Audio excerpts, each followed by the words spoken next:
Hi, my name is Debra Evans and I'm a research nurse working in the Swansea Bay University Health Board. As you can imagine, for us all this past year has been really difficult.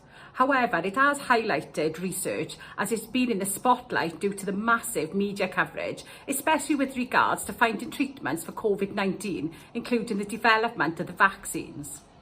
There's always been so much vital research being carried out, which improves patients' health and well-being, even when we are not in a pandemic. Even something as simple as taking paracetamol for a headache, we do because research has proven that it works. This cannot be done without the public's support, contributions and involvement. We now need to keep this drive and momentum going and keep the public engaged and keep reminding them how valuable taking part in any aspect of the research process is, no matter how small. Looking forward to the future, I would encourage anyone who can help and wants to give something back, be part of this process in any way they can. We need to keep the focus, energy and enthusiasm gained from the past year and continue to help find answers, not just to COVID-19, but many other diseases.